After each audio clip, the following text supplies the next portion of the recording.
Should I be worried about rent controls as a property investor? Hi, I'm Ed McKnight, economist here at Opes Partners, where we help you become a successful property investor right here in New Zealand. And today we're talking about something very topical, rent controls here in New Zealand.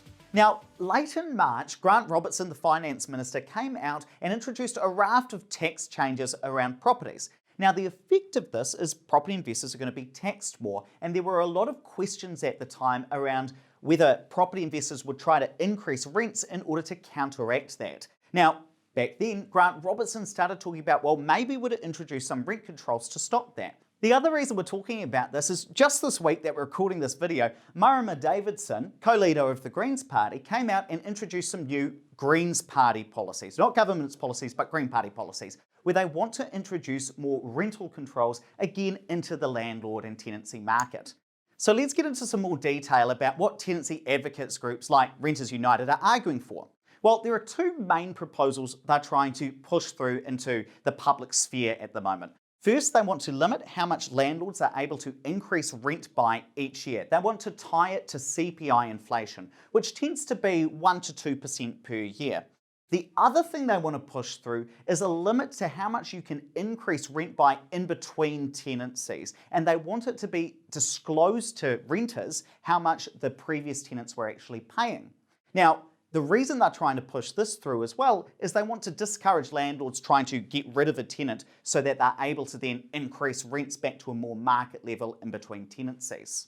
Now, what I do want to get across is that this is not current government policy. It might be Green Party policy, it might be a policy that advocacy groups like Renters United might want to get across, but it is not Labour Party policy. That's an important distinction to make. And in fact, the Minister of Housing, Megan Woods, received advice on rent controls back in December 2020. This was about 3 months before they brought in those interest deductibility changes. And what the Ministry of Housing and Urban Development was saying to the Minister in their advice was, we don't think that these are going to be needed because landlords aren't able to put up rents by 20%, because if they tried, tenants wouldn't be able to afford it. So we're not expecting to see a spike in rents or an immediate spike in rents simply because of the tax changes that are being pushed through. Might see it over a 4 to 5 year period, but certainly rental controls in the short term may not be needed. Now, that's important to recognise because the Minister of Housing has already received advice on rental controls and thus far has decided not to implement them, even as they've introduced other tax changes to the market.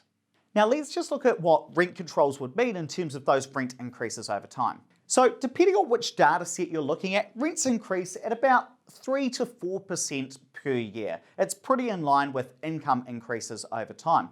Whereas under the Renters United proposal, where rent could only be adjusted by CPI inflation, the Consumer Price Index, it would be around that 1 to 2% increase per year. So it doesn't necessarily impact what you can set the rent at when you first bring a property to market, but certainly a slight change in those increases over time. Now, as a property investor, you're probably thinking about two things. First of all, what's the likelihood that these are actually going to come in?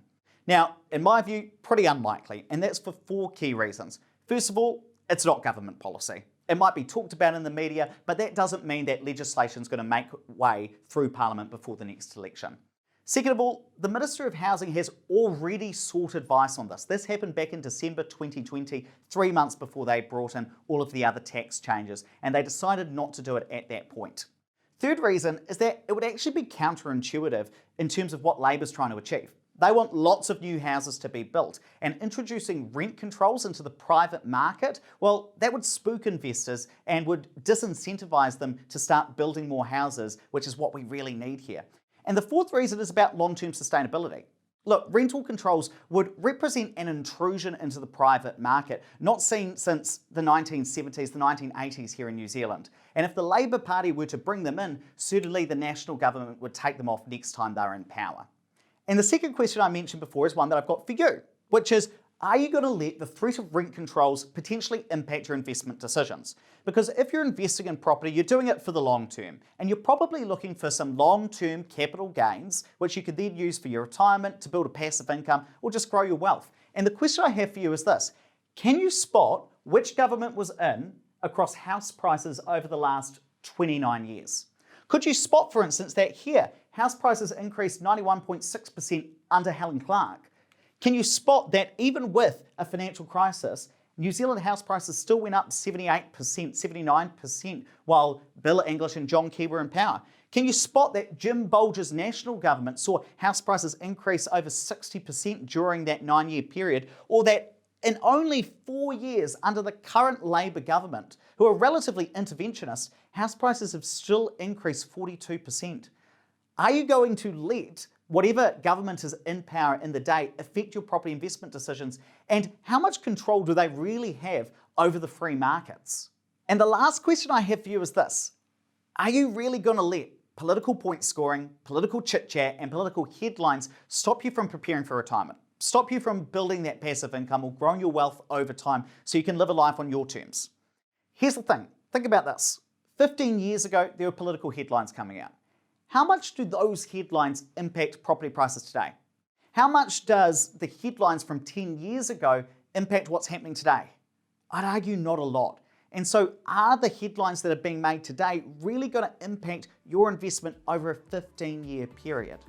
Now, I know that can be scary, so I've got 2 other places where you can get some property information from.